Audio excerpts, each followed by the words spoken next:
Thank you, Jeff. I think we all agree that climate change is much more than an environmental problem. It is one of the most important challenges humanity faces today, threatening gains in global development achieved in several decades, as well as further progress in raising living standards and reducing poverty. Moreover, the effects of climate change stretch far beyond humanity, remaining a looming threat over all species and ecosystems at large.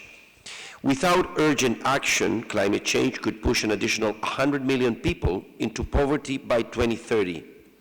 Moreover, as this phenomenon tends to exacerbate weather shocks, extreme natural disasters, including floods, droughts, and storms, add on to the current annual estimated loss of about $520 billion in annual consumption and more than $300 billion in asset losses. These costs are disproportionately borne by the most vulnerable in society. Climate change is also emerging, as Maria Fernanda was mentioning, as a driver of internal migration, with an estimated 17 million internal climate migrants by 2050 only in Latin America. This requires a decisive will and action from finance ministers who have a key role in the design of domestic policies, especially in the realm of tax and spending matters. With this backdrop, representatives from 52 countries attended, as I mentioned, the launch of the Coalition of Finance Ministers for Climate Action in Washington, D.C., an initiative that is co-chaired by Chile and Finland, with the aim of strengthening collective action on these matters. The coalition endorsed a set of 6 common principles that promote national climate action, especially through fiscal policy and the use of public finance. Principle 1, I will briefly describe the principles and mention what I think could be done in each of them.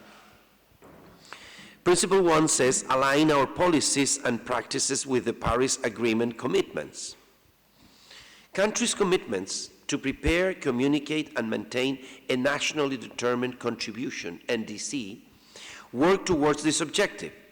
So I would say that each one of us has a duty to contribute to the national determined contribution to the NDC and to make it a move forward with its NDCs, where a very important issue of the Paris Agreement, is that it is not only that the developed countries need to work on this, it's the emerging countries of the world, the developing nations, who also need to take their share on this global responsibility.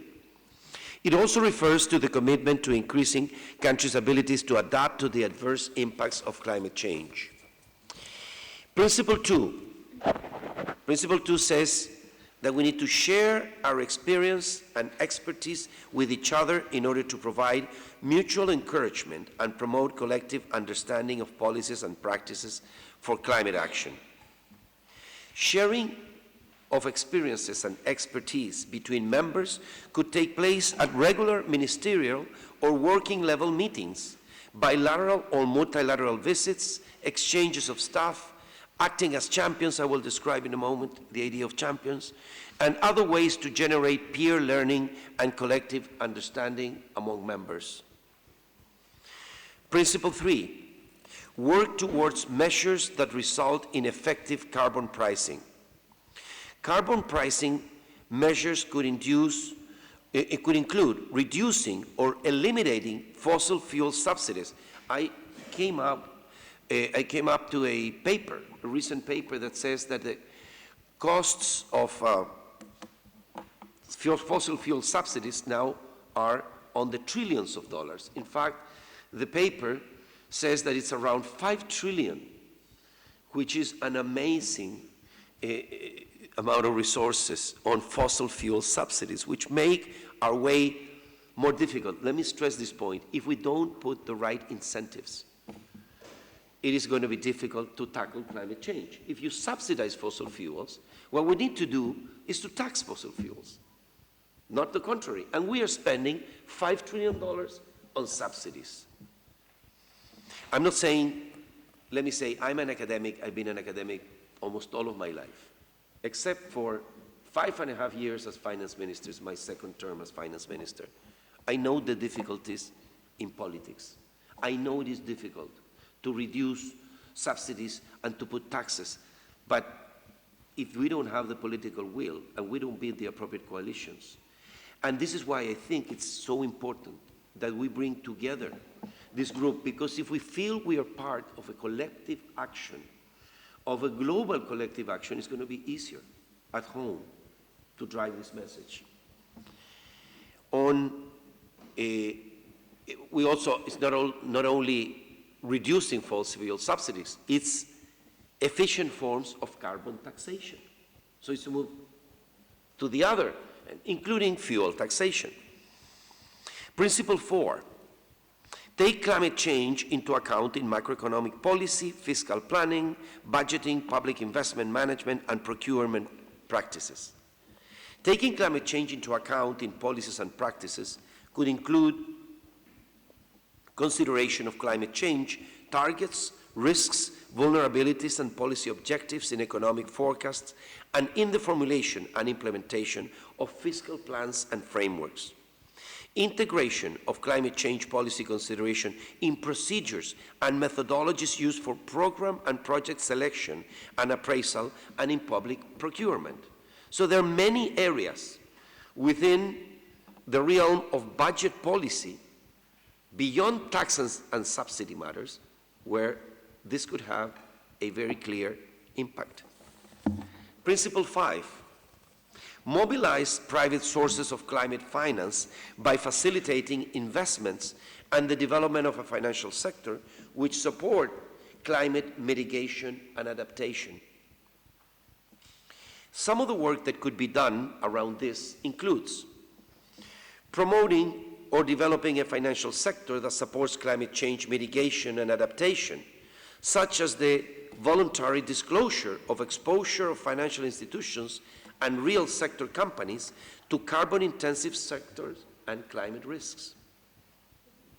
Second issue, promoting financial flows through loans, guarantees, grants, and other risk-sharing instruments, long-term credit lines, by engaging institutional investors as well as through tax advantage provisions for financial instruments such as green bonds, capacity building for financial sector stakeholders, and provision of data. Several countries are now working on green bonds. Part of this is being done with the support of the IDB, whose president is here. So I think that this is an issue that we will see action soon on green bonds.